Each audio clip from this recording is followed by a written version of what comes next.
साथियों नमस्कार, मैं हरिश्चंद्र बर्णवाल इस वीडियो में आप सभी का स्वागत करता हूं। दोस्तों, ईरान युद्ध का आज 26वां दिन है। कोई सोच सकता है कि जिस युद्ध में अमेरिका और इजराइल मिलकर ईरान जैसे देश पर टूट पड़े हों, वो महीने तक चला जाएगा? 26वां दिन है ये। लेकिन मैं दोस्तों आज पूरी तरीके से भारत सेंट्रिक रखना चाहता हूं, मोदी सेंट्रिक, और कुछ कहानियां तो आपको बताऊंगा ही। आज मैं आपको बताने जा रहा हूं दोस्तों कि किस प्रकार से प्रधानमंत्री मोदी ने अब जाकर अपना ब्रह्मास्त्र चला है। ब्रह्मास्त्र देखिए, याद कीजिए, अभी कल और परसों 2 दिन लोकसभा राज्यसभा में उन्होंने अपना बयान दिया है। और मैं आपको एक बात कह देता हूं दोस्तों कि जब प्रधानमंत्री मोदी कहते हैं ना, तो पूरी दुनिया सुनती है। यह बात सिर्फ कांग्रेसी और इधर उधर के जो विरोध करते हैं ना, सिर्फ उसकी बात नहीं है, पूरी दुनिया सुनती है। और प्रधानमंत्री मोदी को सुनने के बाद आधी रात को डोनाल्ड ट्रंप ने इमरजेंसी कॉल किया है। दोस्तों, आखिर कौन सी मजबूरी है? मैं बार बार तब भी कहता हूं दोस्तों कि प्रधानमंत्री मोदी ने तय किया है कि राष्ट्रपति ट्रंप को फोन नहीं किया जा सकता, उनसे मिलना भी गवारा नहीं। क्यों? क्योंकि वो विश्वसनीय नहीं है, वो कुछ भी कर सकते हैं। लेकिन डोनाल्ड ट्रंप ने आधी रात को ये इमरजेंसी कॉल क्यों किया? ये सवाल महत्वपूर्ण है। आखिर प्रधानमंत्री मोदी ने क्या किया है? आज तो मैं आपको जरा युद्ध का क्लाइमेक्स बताता हूं। एक ऐसा क्लाइमेक्स जो नैरेटिव में गूंथा हुआ है दोस्तों। अब मेन स्ट्रीम मीडिया क्या बताएगा, उसको तो समझ ही नहीं है, बस खबरों में ही आप ब्रेकिंग न्यूज दिखाते रहिए। आज मैं आपको दिखाता हूं प्रधानमंत्री मोदी की एंट्री से ईरान युद्ध की तस्वीर कितनी बदल चुकी है। मैं निवेदन करता हूं दोस्तों, जरूर कमेंट कीजिएगा। आज महासप्तमी भी है और नवरात्रि का ये विशेष अवसर है दोस्तों, तो एक कमेंट जय माता दी। आइए एक दूसरे को शुभकामनाएं दें दोस्तों इस कमेंट के माध्यम से, और बाकी संवाद भी करें तो जरूर कीजिएगा। और कल मैंने दोस्तों एक गीत HB मेलोडी पर अपलोड किया था। बहुत ही अच्छा गीत है कि जब मुसीबत का समय आता है तो प्रधानमंत्री मोदी कैसे आसरा बन जाते हैं। वो गीत जरूर देखिएगा, HB शॉर्ट्स भी देखिएगा। ये आज तो बहुत सारे 2 विंडो 3 विंडो में दिखाने जा रहा हूं दोस्तों। पहला 3 विंडो, ये 3 विंडो हर हिंदुस्तानी को गर्व से भर देने के लिए काफी है। ये 3 विंडो 3 युग की कहानी है दोस्तों। कोई सोच नहीं सकता इस 3 विंडो में कहानी क्या है। जरा सोचिए, इतिहास खंगाल लीजिए। दुनिया का कोई देश, उसका राष्ट्राध्यक्ष, 3 सबसे बड़े दुश्मन इस समय जो खड़े हैं, एक तरफ अमेरिका के राष्ट्रपति डोनाल्ड ट्रंप, दूसरा ईरान के राष्ट्रपति पेजेश्कियन, और तीसरा इजराइल के प्रधानमंत्री नेतन्याहू। तीनों से बातचीत करने का दमखम कौन रखता है? सोचिए, यही 3 विंडो में दिखा रहा हूं। कल डोनाल्ड ट्रंप ने, अमेरिका के राष्ट्रपति ने प्रधानमंत्री मोदी को फोन किया। क्यों किया, अभी मैं जरा इसका खुलासा करूंगा। इससे पहले 21 मार्च को ईरान के राष्ट्रपति पेजेश्कियन से बात हुई और यह दूसरी बार बातचीत थी। और उससे पहले 2 मार्च को इजराइल के प्रधानमंत्री से बात हुई। सब हॉर्मुज से ही जुड़ा हुआ है मामला। तो यह गर्व करने की चीज है। आपके मन में सवाल उठेगा कि तीनों प्रधानमंत्री मोदी से बात करते हैं, आखिर वजह क्या है? कोई तो बात होगी, कुछ तो होगा। अरे अभी पाकिस्तान की बात हो रही थी ना। अच्छा, मैं आपको पहले एक 4 विंडो दिखाता हूं दोस्तों। ये 4 विंडो बड़ा विशेष है, मेरे दिल के करीब है। और मैं बार बार कहता हूं, इस 4 विंडो को जरा पूरी दुनिया को पता होना चाहिए, क्योंकि पीएम मोदी की ताकत का एहसास सभी को है। एक बार मैं दिखाया हूं, ये दरअसल इसका क्लाइमेक्स है। क्यों पहुंचता है, कहां से चीजें आगे बढ़ती हैं, ये कहानी है। इसमें क्या है, पहले UAE के राजदूत हुसैन हसन मिर्जा, हिंदी में ट्रांसलेशन लिख दिया है दोस्तों, वो कहते हैं कि मोदी जी अगर लीड करें युद्ध बंद हो जाएगा। अमेरिकी कर्नल डगलस मैकग्रेगर, वो भी कहते हैं कि हमको तो पहले ये पता होना चाहिए कौन कर सकता है, मोदी का नाम लेते हैं। फिर तीसरे विंडो में फिनलैंड के राष्ट्रपति जो कहकर गए हैं कि मोदी जी ही शांत कर सकते हैं। और चौथे में रूस, जिसका विदेश मंत्रालय खुलकर कह चुका है जरा ध्यान से देखिए, 3 में वीडियो है और 1 में आर्टिकल है दोस्तों, फुल फ्रेम में दिखाता हूं। Narendra Modi enjoys a good respect in our country, not only among the leaders, but among the people as well, and the business community as well. So I am totally confident that one phone call from Mr. Modi to the counterparts in Iran and Israel can solve this issue, can end up this issue. I think you have to find an intermediary. First of all, someone who is not part of the problem. My personal preference, if I were advising the president, is to call Prime Minister Modi in India. We need a ceasefire. So I'm just wondering whether, the Europeans or actually India could get involved. We saw Foreign Minister Jaishankar calling for a ceasefire and negotiations just to calm down the temperature and freeze the situation as it is.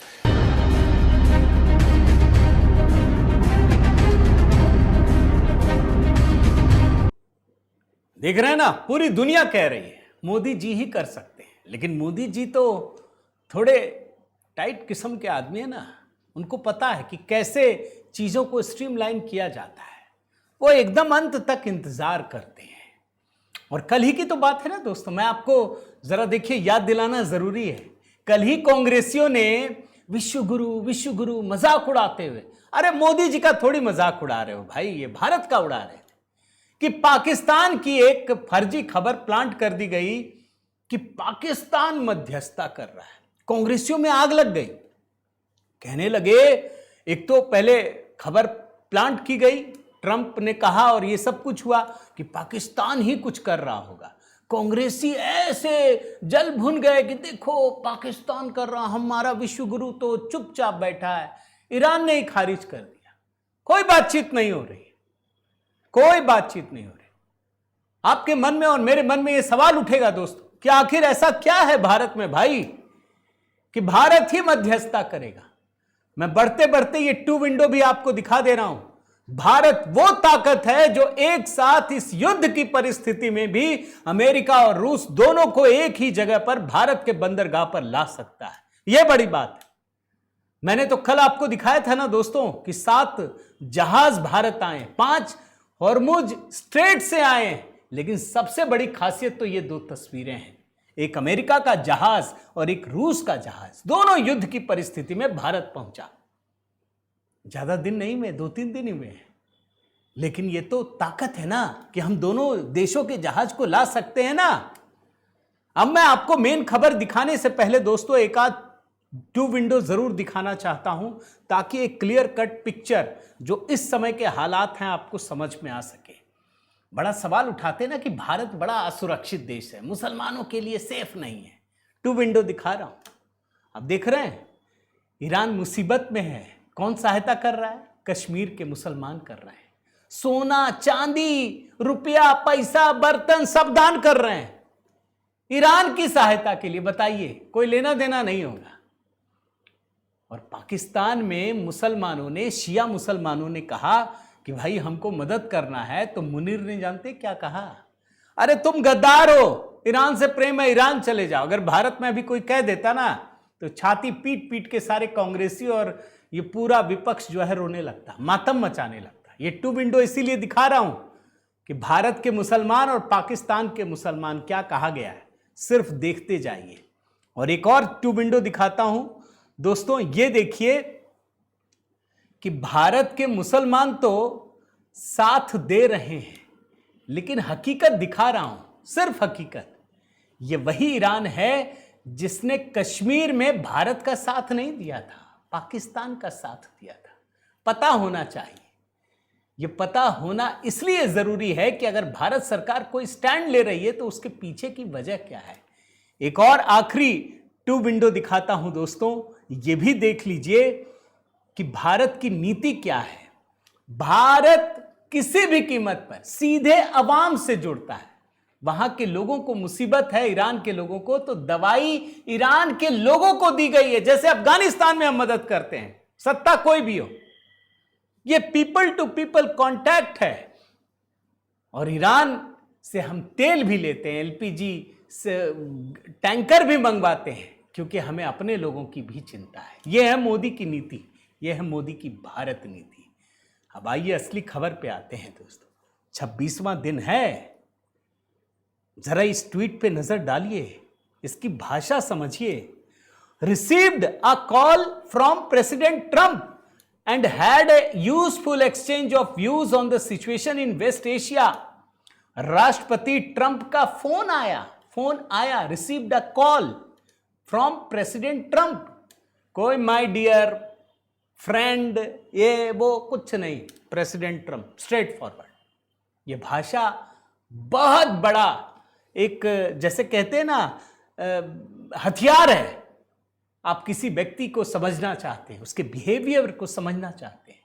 ये कहते हैं कि पश्चिम Asia पर useful exchange of views हुआ है. भारत जल्द से जल्द तनाव कम करने और शांति की बहाली का समर्थन करता है. यह सुनिश्चित करना पूरे विश्व के लिए आवश्यक है कि हॉर्मुज स्ट्रेट खुला, सुरक्षित और सुलभ रहे. हम शांति और स्थिरता के प्रयासों के संदर्भ में संपर्क में रहने पर सहमत हुए. ये प्रधानमंत्री मोदी हॉर्मुज स्ट्रेट की बात कर रहे हैं. और इससे पहले अमेरिका के जो राजदूत हैं भारत में, सर्जियो गौर, उन्होंने भी जानकारी दी. क्या लिखा है? राष्ट्रपति डोनाल्ड ट्रंप ने अभी अभी प्रधानमंत्री मोदी से बातचीत की. मैं हिंदी में पढ़ रहा हूं. उन्होंने मध्य पूर्व की मौजूदा स्थिति पर चर्चा की, जिसमें हॉर्मुज स्ट्रेट को खुला रखने के महत्व को भी शामिल किया गया. यह डोनाल्ड ट्रंप ने फोन किया है दोस्तों, हल्के में मत लीजिएगा. मैं बार बार, देखिए, इसीलिए कहता हूं, आज जो हम और आप जुड़े हैं दोस्तों, आप जो पसंद करते हैं, मुझे पता है. यह बात मैं शुरू से कह रहा हूं, प्रधानमंत्री मोदी ट्रंप से बात नहीं कर सकते. इनमें बहुत संयम है. ये सम्मान को, प्रतिष्ठा को महत्व देते हैं. वही असल समय में काम आता है. डोनाल्ड ट्रंप वो खो चुके हैं, ध्यान रखिएगा. और ये बातचीत क्यों महत्वपूर्ण है? क्योंकि ये हॉर्मुज पर बातचीत हुई है. अच्छा, हॉर्मुज पे बातचीत और फिर भारत के प्रधानमंत्री और अमेरिका के राष्ट्रपति महत्वपूर्ण क्यों है? जरा इसके लिए एक दिन पीछे जाना पड़ेगा, और एक दिन पीछे, कल से एक दिन. यह है डोनाल्ड ट्रंप का पोस्ट, 48 घंटे का अल्टीमेटम. किस पे था? हॉर्मुज स्ट्रेट पे था कि अगर नहीं खोलोगे तो हम तबाह कर देंगे, तुम्हारे सारे एनर्जी इंफ्रास्ट्रक्चर को बर्बाद कर देंगे और सबसे बड़े से हम शुरुआत करेंगे. यही कहा था ना. कर पाए? नहीं कर पाए, कर ही नहीं पाए. ईरान तक को नहीं झुका पाए. और उसके बाद क्या हुआ? डोनाल्ड ट्रंप को यू टर्न लेना पड़ा. फिर यू टर्न. अब कितना यू टर्न बताएं, मैं क्या कहूं दोस्तों. लेकिन ट्रंप को मोदी पर विश्वास क्यों है, यह भी तो समझना जरूरी है. अभी तो पाकिस्तान की बात हो रही थी. काहे ट्रंप मोदी को फोन करेंगे भाई? इतना बड़ा देश, इतना शक्तिशाली व्यक्ति, सब कुछ, मोदी को काहे फोन? टू विंडो दिखाता हूं दोस्त, ये चमत्कार है. मैं ऐसे ही नहीं कह रहा क्लाइमेक्स में मोदी जी नजर आएंगे. कहीं कुछ करें ना करें, देख लीजिए बड़े ध्यान से. प्रधानमंत्री मोदी ने पेजेश्किन से 2 बार बात की है दोस्त. मैं पीएम का ही ट्वीट आपके सामने रख रहा हूं. एक बार बातचीत की है 12 मार्च को और एक बार 21 मार्च को. 12 मार्च को बात करके हॉर्मुज पे बातचीत की. 21 मार्च को ईद और नौरोज की शुभकामनाएं दी. और मैंने तब दिखाया था कि कैसे पीएम के एक कॉल से ईरान सहमत हुआ कि जो हमारे बाकी जहाज हैं उसको एक सेफ रूट दिया जाए. यह ईरान मानता है, आप समझिए इस बात को. और 21 मार्च को ईरान के राष्ट्रपति ने प्रधानमंत्री मोदी से बात करके क्या कहा था, यह समझना जरूरी है. हेडलाइन पढ़िए. यह ईरान के सरकारी वेबसाइट की मैं आपको कटिंग दिखा रहा हूं. Pezeshkian proposes West Asia security framework in call with Modi. Modi से फोन पर बात की और कहा कि पश्चिम एशिया के लिए एक सिक्योरिटी फ्रेमवर्क बनाना चाहिए. कहा प्रधानमंत्री मोदी से कि कुछ कीजिए. यानी ईरान को किस पर भरोसा है? भारत के प्रधानमंत्री पर है. रात भर माहौल वैसा ही तनावपूर्ण है, बल्कि और बढ़ रहा है दोस्त. इस बात को ध्यान रखिए. यह लगेगा कि हथियार कम अब दागे जा रहे हैं, मिसाइलें कम दागी जा रही हैं, लेकिन उसका असर बहुत व्यापक हो रहा है क्योंकि आसमान साफ है. सबके डिफेंस सिक्योरिटी वो खत्म हो चुके हैं. आसमान खुला है, कहीं कोई भी कुछ भी दाग सकता है, कोई बचा ही नहीं पा रहा है. जरा मुनीर का हाल देखिए दोस्तों. भाई मुनीर तो चारों तरफ से घिरा हुआ है ना. देश के भीतर खराब हालात. अभी मैं जरा मुनीर का भी कुछ चीज दिखाता हूं दोस्तों, देखना चाहिए और भारत के मुसलमानों को भी देखना चाहिए. यह बड़ा महत्वपूर्ण है. डोनाल्ड ट्रंप जब ये असीम मुनीर जब चारों तरफ से घिर गया तो डोनाल्ड ट्रंप ने एक झूठ बोला, उस झूठ में यह सेहरा बांधने के लिए उतावला हो गया कि हाँ हाँ हम तो बात करेंगे, लेकिन व्हाइट हाउस ने तुरंत कर दिया, झूठा बता दिया, खोखला बता दिया कि ऐसा कुछ नहीं है। अरे कौन सा पाकिस्तान, ये भिखारी पाकिस्तान ये हमारे में करेगा? ये वही असीम मुनीर है दोस्तों जिसके देश के हालात खराब हैं और उस खराब हालात में मुद्दों को डाइवर्ट करने के लिए नया कांड किया है उसने।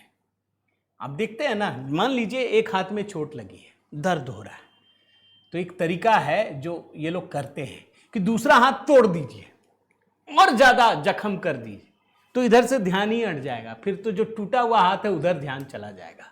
ये वही काम किया है। कहीं और का झगड़ा परेशानी इसने शिया सुन्नी में एक झगड़ा लगा दिया।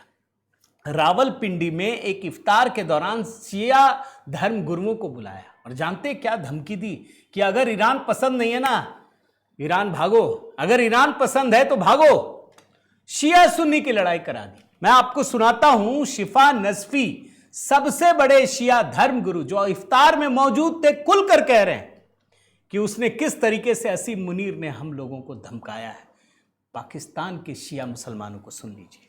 नाक बात कही उन्होंने वो ये कि अगर आपको यानी इतना ही ईरान से मोहब्बत है तो फिर आप ईरान चले हैं, आप ईरान चले जाएं। ये बात इसलिए कर रहा हूँ कि अब ये सारी जो है ना, वो मेरे ख्याल में 1 दर्जन के करीब जनरल हजरात बैठे हुए थे, इतने उलमाए किराम बैठे हुए, किसी से कोई ढकी छुपी बात नहीं है, न उनको किसी का खौफ है, न हमको किसी का खौफ है। जो बात उन्होंने कही थी।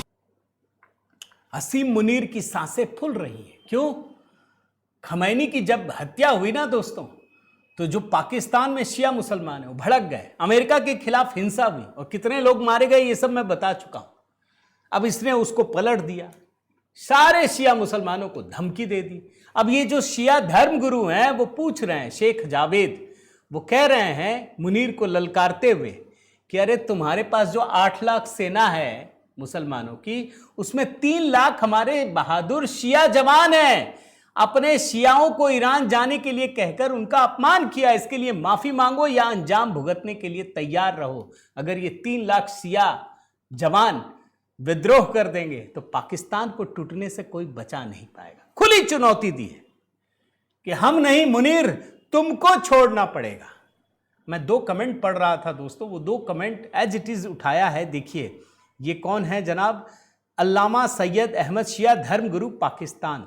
आप लोगों की वजह से जो डोनाल्ड ट्रंप और अमेरिकी सत्ता प्रतिष्ठान के इशारे पर काम करते हैं, आप पाकिस्तान के अंदर रहकर पाकिस्तान के हितों के खिलाफ काम करते हैं, आप यहां सत्ता परिवर्तन करवाते हैं।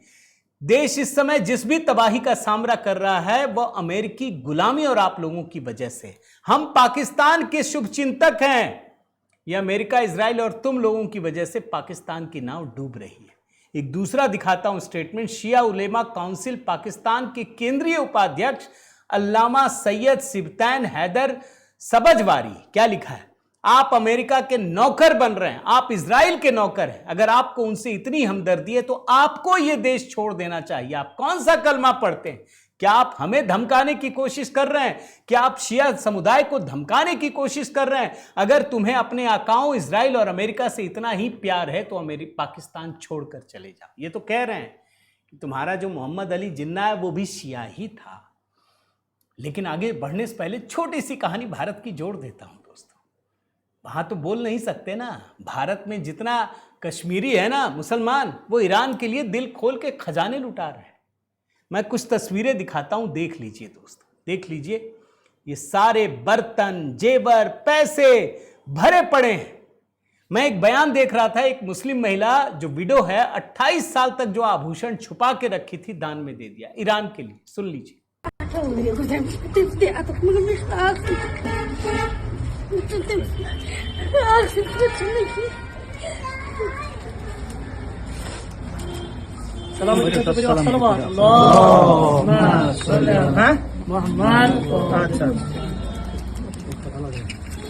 ईरान को भी पता है दोस्तों, ईरान को यह पता है कि भारत ही मदद करता है, भारत के लोग करते हैं। ईरान ने बाकायदा दूतावास ने बैंक अकाउंट देखकर मदद मांगी थी और कहा था कि स्क्रीनशॉट भी दे दीजिएगा। अब मजा देखिए दोस्तों, भाई भारत के बारे में सबको पता है, सबको, ईरान, अमेरिका, रूस, यूक्रेन, सबको पता है। इसीलिए हॉर्मुज स्ट्रेट से जहां भारत के जहाज दनदनाते हुए आ गए, 5 जहाज आ गए, आपको दिखाया ना, पाकिस्तानी जहाज की हिम्मत नहीं हो पा रही है। और पाकिस्तान के बारे में कांग्रेसी बोल रहे थे ना, ये मध्यस्थता कर रहे हैं हमारे ऊपर विश्व गुरु का। अरे पाकिस्तान की हालत क्या है? सऊदी अरब लगातार उस पर दबाव डाल रहा है, हमला करो। ये नहीं कि हमारा दोस्ती है, तुम नौकर हो, तुम गुलाम हो। और इसीलिए आसिम मुनीर इस साजिश से ध्यान भटकाने के लिए शिया सुन्नी का झगड़ा करवा रहा है। पाकिस्तान इसीलिए दोस्तों, आसिम मुनीर, मैं आपको बताता हूं, ये जो अफगानिस्तान पे हमला किया था ना, वो इसी वजह से किया था कि लोगों का ध्यान अफगानिस्तान की ओर चला जाए। क्यों?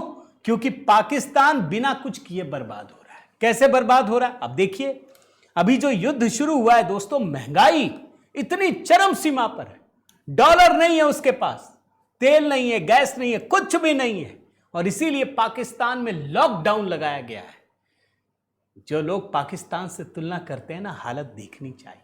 वर्क फ्रॉम होम की पॉलिसी, स्कूल 2 हफ्ते के लिए बंद, पेट्रोल के दाम 100, 150 नहीं 300 पार एक साथ। आप पाकिस्तान से तुलना करेंगे?